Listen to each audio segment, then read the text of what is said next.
You know what? The coronavirus has me looking really busted right now, and I'm just gonna go with it. I don't want to do my makeup.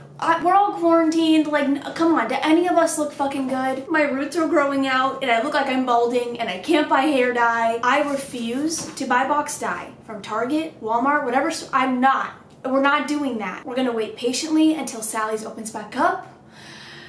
But for now, we're just gonna deal with it. Hey y'all, this was not the video that I planned on uploading today. And the reason that I'm uploading this video is because the dumbest shit happened to me on Sunday. And I have to tell you about it. I just have to. I also thought it might be nice to have more of a lighthearted video where I can just talk and tell you guys about more dumb shit that happens to me and only me. But keep in mind, the story that I'm about to tell you, it's going to sound so fucking dumb, but in the moment, on Sunday when this was happening, I was terrified. I genuinely thought, this is the end. I thought I was gonna die. I didn't know what was wrong, and I was panicking, and I made it way worse for myself by panicking. But I was up until like 4 a.m. contemplating whether or not I had to go to the hospital, and then I fell asleep. So Sunday night, I was going to lay down to go to bed, and I got this really strange feeling in my throat. And I'm sure a lot of you guys have experienced this. Like, it almost feels like something's stuck in your throat, but it's tolerable, you know? It's not like the worst thing in the world, it's just more annoying than anything. But I was laying down trying to sleep, and I was like, oh my god, like there is something caught in my fucking throat. Like something fucking massive is just lodged in my throat. Being the logical person that I am, I got up and I drank some water, and I was like, it's probably my meds. Like I probably didn't drink enough water when I took my meds, so I'll be fine. But I have been taking meds every single day for like, I don't even know how long at this point. It's been fucking months. And this has never happened before, you know? I've had it where it feels like it's stuck, whatever, but I've never had it to this extent. And I was like, something's not right. And so I'm like chugging water, and I'm laying back down, and I'm just like, if I can go to sleep, I'm gonna wake up in the morning and I'm gonna be fine, and it's not gonna be there anymore. But it's like every time I laid down, it got so much worse. And the last time that I laid down before the panic started, my chest got really tight and it became really hard for me to breathe. And so I was sitting there like gasping for air. That's dramatic. I was sitting there kind of like, because my chest was so tight, and then it feels like this fucking rock is bulging out of my neck. Like it felt like there was something just sticking out, and I kept going up to the mirror and looking because I'm like, is there something there? So then at one point I was just so freaked out. I'm like, I have to get this out. Like I have to get whatever's stuck in my throat out.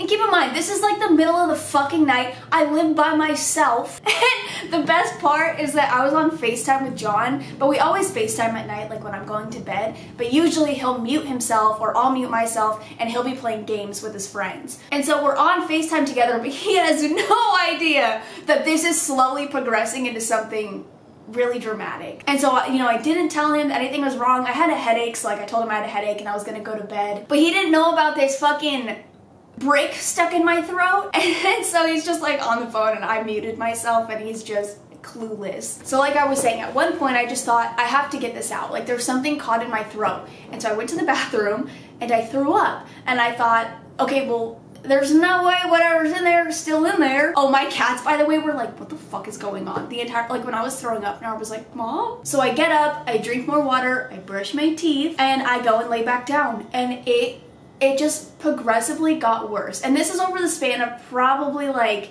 30, 45 minutes.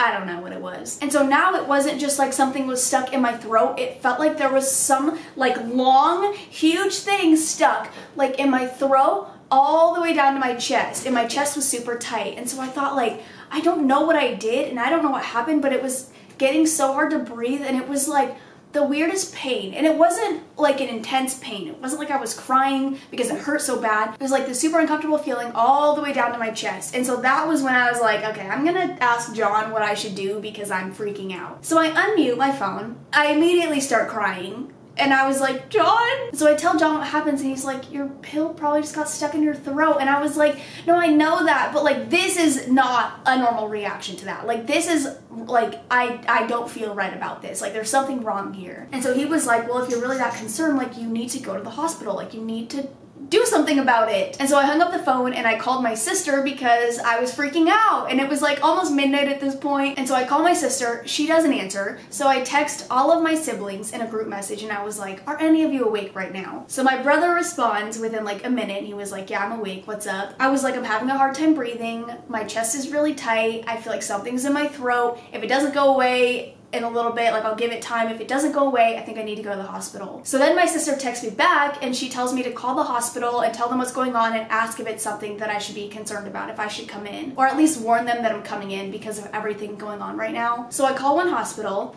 and I tell her what's going on, and she was like, well, I can transfer you to like this other thing.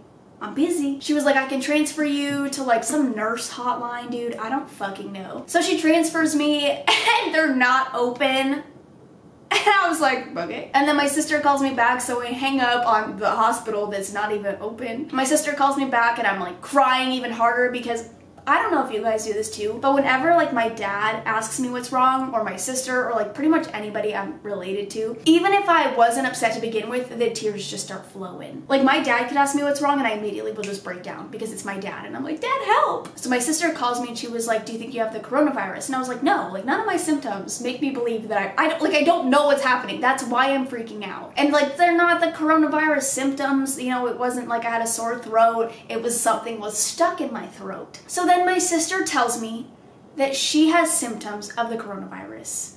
And I shit my pants. She's not showing very many symptoms and they're very mild. She has asthma, and so she wasn't sure if it was just her asthma acting up. Obviously, people with underlying conditions are more prone to coronavirus, or I guess a more severe form of the coronavirus, but she's fine, I promise. And so she told me like I would come and help you, I would take you to the hospital, but she's like, I can't, because I can't risk being around other people. She's like, especially going to a hospital. I don't know if this is how it is everywhere else, but you can't just go to a hospital here and tell them you have the virus, or you think you do, and get tested. Like, I don't even know if testing is that available here. So then John starts calling me a million different times, and I was like, okay, I have to call John back because he probably thinks I've suffocated by now. So I call him and he's like, what are you gonna do? And I was like, I don't know, I'm gonna call another hospital. So then I call another hospital and I tell her exactly what's happening, and she goes, I can't help you. You need to call the public health something or other. And I was like, I don't have the coronavirus. Like, I'm telling you,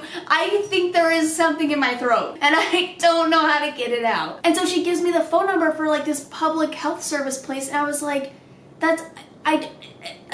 what? And so I call them, and it's like all of the options, it's like this automated thing. I'm not even talking to a person, and all of the options are basically like, if you're reporting an infectious disease, or if you're reporting a public incident, I don't know. And I was like, okay, dude, I just have I have something in my throat, like, I just need help. And so I was annoyed because I didn't want to call back because I was already anxious and already panicking, and I didn't want to call back and be like, you sent me somewhere that won't help me. I just need to know if I'm gonna die. So then John, my sister, pretty much everybody that I was speaking to at this point in time, they were just telling me to go if I really thought that it was that severe. And so I get up and I notice that everywhere that it hurts has turned red. And so it was like a red dot right here, and then it was red all the way down my chest. So like the tightness in my chest and everything, it was like this red rash, and I was like, this is not good. So that made me even more panicky, and so I texted my brother and I was like, I think I might need to go. But then I also psyched myself out because I was Googling shit, which is like the worst idea when you are in a stressful situation and panicking. Don't Google your symptoms, because then I was fully convinced that they were gonna shove a fucking tube down my throat I don't know. It was something about like esophagitis. I'm not a doctor. I thought that I had like some rare fucking esophagus disease and I was going to like need a tube in my throat. Which, I mean, to be realistic here, if there was something stuck in my throat, they probably would have to put a tube down there, but I cannot handle that. And so I thought, I don't want to go to the doctor because I don't want them to do things to me. I also don't want to go to the emergency room for them to tell me that I'm dramatic and then I have to pay. And so I tell everyone, I'm like, just give me an hour, and if it's still this bad, then I'm gonna go. But for now, I'm just gonna try to not think about it. I tried to eat something to see if I could like push whatever it was down. I don't know if there was something in my throat. That was just the feeling that I had, and so I was desperate to get rid of that feeling. So I was like eating random shit, see if I could push it down, chugging water.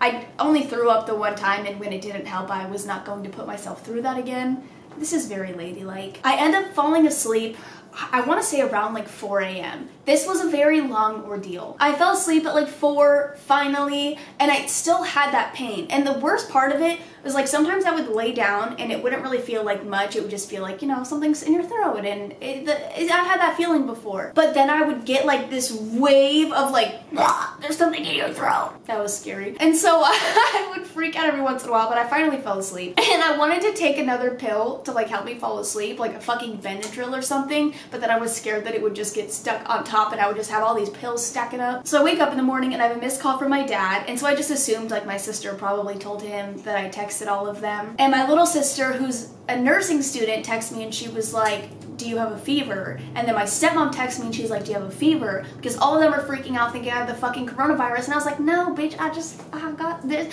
For the 10th time, there's just something in my throat. And so I texted all of them. I was like, no, I don't have a fever and I'm fine. I woke up in the morning and I was perfectly fucking fine. Nothing was wrong.